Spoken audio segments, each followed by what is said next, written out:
Today was our July 2024 Drawing Bee discussion, and I wanted to share a little bit about what the heck that means. And one of my favorite moments, there was plenty of favorite moments, but a favorite moment from the call today.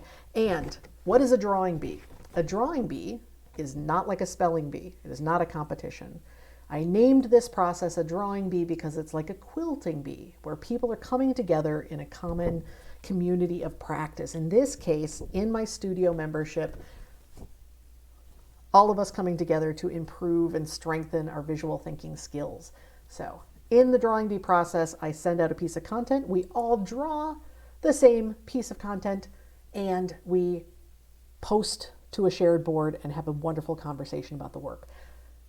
And every time I make my drawing, I record a walkthrough video so you get to hear exactly what was happening up here with this particular brain, but also all of this experience of, again, all those visual choices that became this drawing. And what I really liked about what I saw across all of the drawings from this month's Drawing Bee was that, let me do that and that. First off, let me back up a second. The piece of content we all drew was a video by Tiago Forte about the PARA method, P-A-R-A, PARA method, a way to create an organization system across all your digital life to help you organize all your digital files. You make the decision once using this method, follow that method every single time across devices, and you're creating for yourself that distraction-free digital workspace. So this is my particular drawing of that particular piece of content because his video was so clearly structured with, basically he said, I'm going to tell you about this method. Here's P, here's A, here's R, here's A. Let's now go into another level of detail. In his case, he was showing us his computer screen and exactly what these different sections look like as he had digitally organized them. So this particular piece of content was chosen by me, one, because I knew a whole lot of us would like the content itself, but two, because it really lent itself to an organized drawing with levels of information. So in this particular drawing, one level is the level of the acronym, P-A-R-A. And within that, this level of these labels.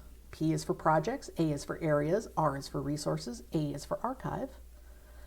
Next, there was a level of information about the type of information each one of these categories holds. Each of the categories, we had some descriptors. And what makes this unique from this versus this versus this, and down to some smaller details. So what I got to see across everyone's drawings, which were absolutely brilliant, no matter where you're coming from, your experience level, all of us get to see each other's thinking on the page. And because we get that opportunity, we get to learn so much from each other. It's really an incredible process. I'm very happy to have designed and very happy to lead in these conversations. So a point of many awesome points today, a point we were making was this idea of how we organize our thoughts visually by creating these different levels of information. So again, this is A level, the category name level, which includes the acronym plus the label. We make a set of decisions around a level of information. This is the top line level of information, and make some choices about that up front, use those choices throughout the drawing, and because we're using those choices consistently across the categories, we can fit a whole lot of information on this piece of paper. What does that mean? That means that at a glance, I instantly know the acronym is PARA, one level. Next, I know that the names for each of those letters in the acronym are project areas, resources, archives. I'm repeating myself a little bit. Next, I can see that there's sort of a section on the page for each one of these categories because of the way the information is grouped close to its category name, and because I'm using these little dotted lines to create a lasso around each of those areas in the page.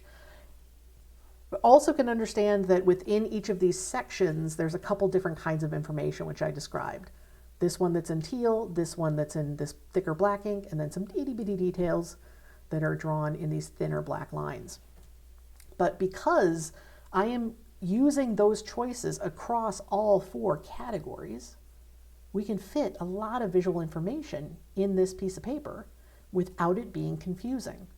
So if I'm going to go back to this paper and I want to know how is a resource different than an area, I can see that at a glance. I know exactly where my eye needs to go in the drawing itself. In this particular talk, I started out by focusing on those 4 areas, these 4 sections of the page, creating the shape, using this shape because it replicated exactly the way he stacked those 4 letters vertically in his video, because in this case, para projects are the most actionable, like most immediate and actionable of these 4 categories. And then they descend to archives because it's stuff that's done and just needs a place to live long term, cold storage. That archives is the least actionable, and then areas and resources are in between. So because I made these choices up front, because I gave each one of these categories its own area, I know exactly where to find that information. And then, as he was talking, he had these wonderful broad points that I wasn't quite fitting in these areas, but I knew I wanted to have in the drawing. So I sketched those points out as I listened onto an index card, knowing that these needed a place to live in the drawing. And even though, if you can kind of imagine not seeing these yellow boxes, roughly speaking, let's do that. So at this point, my drawing looked something like that, but I know I wanted to get those main 4 points in my drawing, and I didn't have a huge amount of room, so I had to think about what is a new level of information I could add to this page that would let me add that overarching, those 4 overarching points that aren't specific to any of these 4. Again, they encompass all 4 of these. Now, in this case, because I used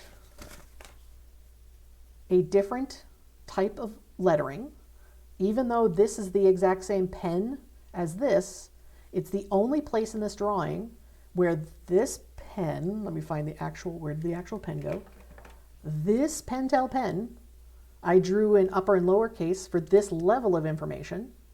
I used this same Pentel pen, all caps, for this level of information, and that's the only place in this drawing I made those sets of specific choices. And in this drawing, the only place you see rectangular containers around the points, the only place you see yellow rectangular containers around the points are those 4 points. So even though I had a whole lot happening in this drawing, I was able to fit in that new level of information because I was making a different set of visual choices, and I was making those visual choices consistently across the drawing. So making these visual choices consistent across the drawing, making that visual choice consistent across the drawing, making these lassos consistently across the drawing. Ta-da! So, love that this is part of our conversation today. I'm going to give you a teeny tiny sneak peek, and you're just going to have to join us in the Agerbeck method to learn lots more about this. And certainly, absolutely reinforce what you're learning in the online course if you also join us in the studio. But this is an example of making a key for myself of different levels of information before I get started. Now, in this particular case, I made some choices here. I even crossed out things and changed my choices before there was anything on this piece of paper. But this helped me make some decisions up front that I used throughout the drawing, and I even went through and updated this to what choices I had actually made when this drawing was done. So a little bit of a sneak peek into the kinds of things you learn in the Agerbeck method course.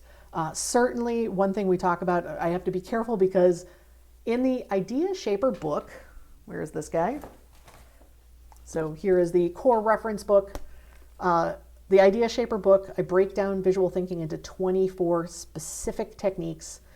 You learn all 24 specific techniques in the Agribeck Method course, and we certainly put those 24 specific techniques into practice all throughout the studio membership, and that gives us a shared language to talk about. So you've already heard me use some of these words. I thought it might be good to come back.